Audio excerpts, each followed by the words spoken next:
Sarge, I go way back with you, man. I go way back to the Flying Brian Pillman days in Cincinnati. Yeah. And, saw you in person many times. Have you ever figured out how many matches have you actually had in your life, in your career? I never have really looked back at it. I'd say an average of about 250 a year, give or take a few. For about 20, 30 years? I went for about 43 years. Wow. Yeah, I mean, my years. goodness. And you couldn't even get 6 weeks off paid vacation? No, never got anything like that. No. How about the guys today? Are they getting a little day off? How about the guys today? They have a little bit better of a deal? They're still grinding as much as you were? Well, we did a lot more traveling in automobiles and dust croppers and things like that. Sometimes we'd wrestle 3 times on a Saturday, sometimes 3 times on a Sunday. You do 3 tapings in one night in Allentown and then 3 in Harrisburg, Pennsylvania. So I remember wrestling 14 times in 1 week, and you just did it. That was your job, and the more you're on the television tube, the more you get recognized. You did a lot of that. I was just wondering, how are you physically? I'm good. I just had a little back operation, and took some pressure off my 4th and 5th vertebrae, and I feel like ready to jump back in there. Now, I know Boomer has never been able to forgive your heel turn in the early 90s. With the Iron Sheik. I don't know what the hell was wrong. What were you thinking about? That was something I had just left right before WrestleMania 1. Vince wasn't real happy about that. I got an offer from Hasbro to be in G.I. Joe, first living G.I. Joe character. And so I told him about it. I thought he'd be real happy. Would have, a different toy company. And he said, "Gee, Sarge, we just signed with LJN, and I can't really let you to do both." He said, "But do what you want." And of course, he thought I'd stay with him. So I finally told him I was going to G.I. Joe, and he didn't like that too well. Yeah, I have vivid memories of this. I was only about 9 or 10 years old, all right, and this was WrestleMania 7. And I remember my parents taking me out to a restaurant bar where WrestleMania was on. I wanted to watch. And at the door, they were handing out toilet paper with Saddam Hussein's face on it. Yeah. And we were all rooting for Hogan to kick your ass. I mean, that's what I remember as a 9 or 10-year-old. I did my job. Yeah. You got paid to do a job, and you did it. Right, exactly. Now, there was fallout from this, though. There was no doubt. I mean, people really were angry about that. Vince McMahon had called me up after about 6 years of hiatus from WWE. And he's just got out of WrestleMania 6 and was going to do WrestleMania 7. So he's already looking at his main event, and he said, "Are you ready to go back to work?" I said, "Yeah, I'm ready." He says, "Come on to my house, and I'll show you what I got in mind." So I figured he was going to take Sergeant Slaughter, G.I. Joe, the real American hero, and make him the real American hero. Yeah. So I got to his house. He had this layout of L.A. Coliseum, 104,000 seats, and he says, "I want you and Hogan to be the main event." I said, "Okay, how are we going to make Hulk Hogan the villain?" He goes, "Hulk Hogan? No, he's not going to be the villain. You're going to be the villain." I said, "Well, how are we going to do that?" So he started laying out the Iraqi sympathizer, and you think the America's gotten weak, and a little country like Iraq taking over Kuwait and running the world, and you're back, and you're not happy. I said, "Okay." He said, "Well, go home and talk to your family about it, because it could be a little rough." And it was. So it was more than a little rough. I mean, but was it financially beneficial? Oh, it was beneficial. Well, okay. Well, you got what you got. But I remember that too, because I was like, "Man, I can't believe you just did this." Yeah, right. Well, we had bomb threats, death threats every night. I came home from back to Philadelphia after winning the title from the Ultimate Warrior in Miami at the Royal Rumble, and one of the backstage hands said, "Have you talked to your wife today?" And I said, "No." "You have talked to Vince McMahon?" "No." We didn't have cell phones, so I get on the phone. My wife, answering machine, call Vince. "Oh yeah, Vince, Sarge, I just talked to your wife. I sent her to a hotel." I said, "What happened?" He said, "Well, somebody called up the wrestling office this morning and said they're going to kill you and kill me and kill our families. Wow. Blow up our houses, our cars." And what was that like for you during that time? I mean, did you take it seriously? They're really I took it pretty serious. Yeah. And then again, I thought, well, I guess I did my job right, Yeah, sure. But I mean, that can't feel good, right? No. I mean, so you're doing your job. You Right. know that you're headlining WrestleMania, which Right. is the top of your business. But now you have to deal with the fallout. Oh, yeah, it was rough. So, Wherever I went, right. So, wherever I did you regret it? No, I never really regretted it. Yeah, the only time I had a problem with it is they wanted me to burn the American flag, and I wouldn't do that. So Right. I gave them a better idea. I thought, put the Hulk Hogan shirt on a flagpole, and I'll burn that. Say it's Americana, Right. So that's what we did, and I think they got the right type of heat, as we say in our business.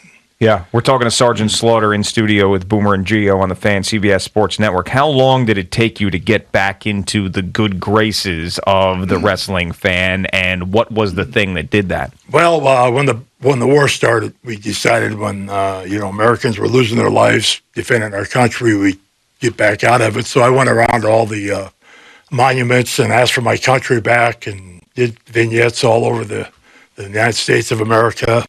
And then one night, Vince told me to go out and do a promo with Mean Gene Okerlund, God rest his soul. And he was about the only one that would ever interview me because he wasn't afraid of the fallout. And so I got out there, and I didn't know quite what to do, so I started asking for my country back, and then I started singing, God Bless America.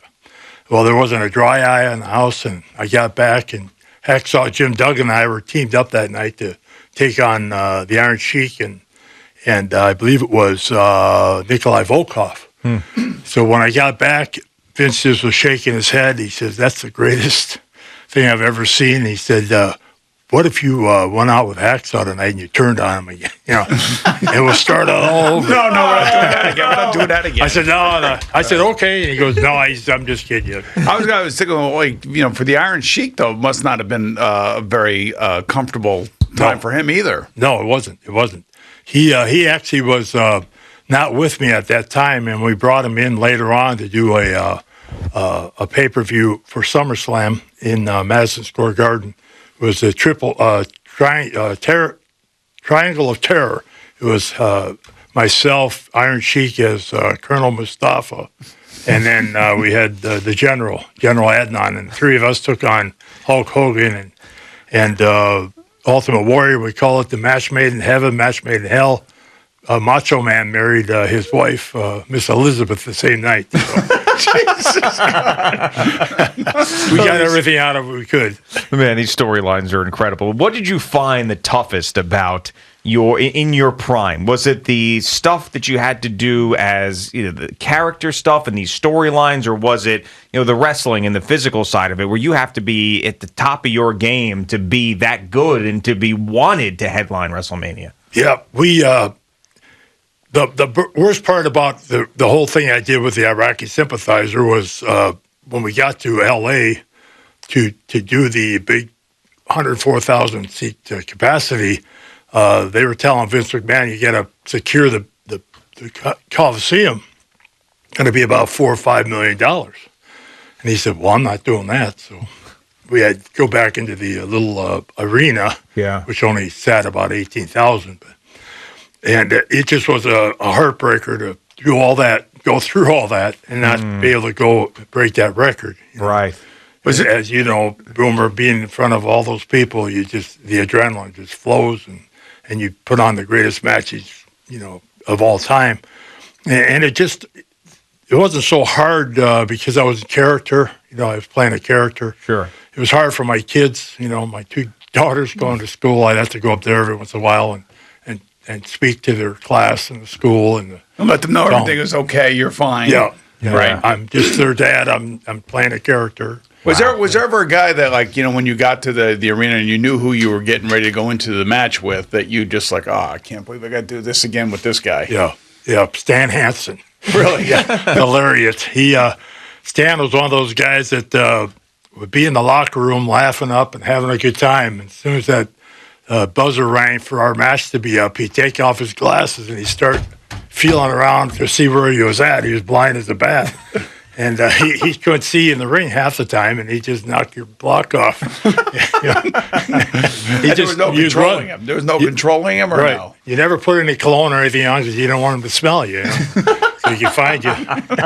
We're talking to WWE Hall of Famer Sergeant Slaughter in studio. WrestleMania back at MetLife Sunday, April 7th. Tickets for WrestleMania are currently available through Ticketmaster. And one of the things that I really do admire about the WWE is its ability to continue to stay on top of mind of their fans throughout all sorts of different eras of the world and the way that we consume media. I mean, we're talking about you and how popular it was in the early 90s, and we're still talking about how popular it is. And now you think about the female side of the business, the they don't call them divas anymore, but these superstars and the women that have emerged, and Ronda Rousey helping that. I mean, it is incredible what they have built. I mean, they're just as popular as about any other superstar in the history of it now. So they've had their own pay-per-view. It's pretty incredible. And a lot of times people will send me a tweet or something and ask me who I'd like to wrestle of the talent of today, and I go, Charlotte,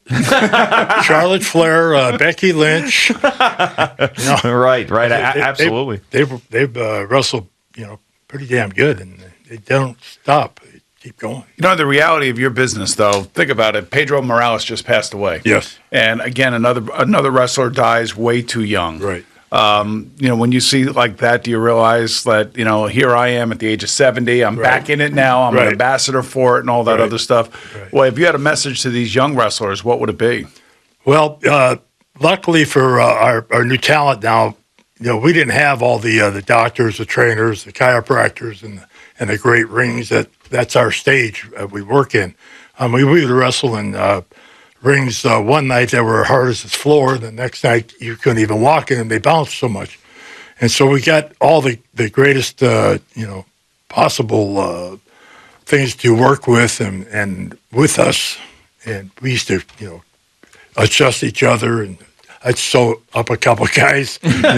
These guys don't get health care benefits and everything now and all that stuff? Not unless they do it on their own. Right. So they're still individual contractors. Yes. So, but it's a better athlete, as you know, Boomer. The football players of today are a better athlete than we were. Maybe not better than you, but I know they're better than I. No, they're better than me, definitely. So bigger, faster, without question. They're bigger, the more agile. They eat right. They train right. They're taught how to do those things. Where we just came out of high school and did what we thought was best.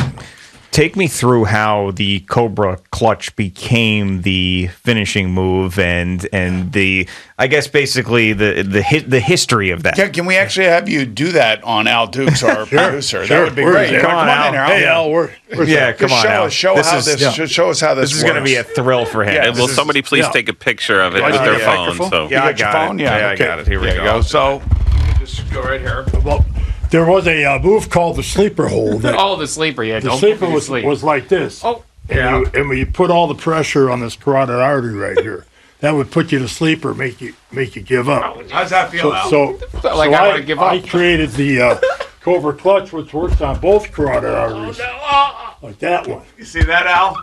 See that? I do, yeah. Is that right? That's how we. Are you okay? Yeah, that was great. That was great. I love Sarge. There you go, Sarge. I will knock a guy out, and then you got to wake them up by slapping him in the back of the neck. Well, usually they gave up before they passed out. But there were a couple guys that had to smack on the back. Yeah. That's how they wake them up. Yeah, right. Yeah. Again, we can do that to you later on. I feel like. Okay, good. I started using that in Kansas City in 1974, 75. And Harley Race was just out of being the NWA World Champion, so he was there a lot. And so we wrestle almost every night. And we would wrestle a 1 hour to a draw, and then the next week we go 90 minutes to a draw, and then we go 2 hours to a draw, and then there was a no time limit, and it got you into shape in a hurry. And you have great memories, it seems, like outside of the rough patch that we talked about. I mean, your nostalgia for this it comes through when you talk about it. You're smiling. I mean, it's a career to be extremely proud of. I'm sure that you are. Well, I loved wrestling as a boy and watched it faithfully, and I never dreamed I'd ever be a professional wrestler, but I always wanted to be in that uniform at a Super Bowl, And I just didn't, my parents were farmers. They didn't have the money to put away for college. So I went in the Marine Corps, and I thought I'd, try it, college and make my way to professional football later, but ended up getting into professional wrestling and I've been doing that, for 45 years. So when you show up here today, you're in your full garb and everything else. Yep. You got the sunglasses on. When people see you, how do they react to you? Well, everybody pretty much recognizes the face that only a mother could love. You can't hide the jaw. And when I do these appearances, I try to go into character as much as I can. The look anyway. Yeah. The voice just comes natural. Yeah. And it's still fun for you. It's fun. Right. It's It's fun. not like I got to put on the hat again. If you go walking through the airport and you go dressed like that, what is the reaction? Oh, if I went like this, I would never get to the plane in time. I miss half my planes. I just have fun with it. When I golfed with you, Boomer, down at Dan Marino's golf tournament, I wore fatigues, camouflage fatigues, and I had character on the golf course. combat boots with golf spikes in them, and played like that. And sometimes it was like 95, 100 degrees. I was suffering because they made us walk on some of these tournaments. They were 3-4 days.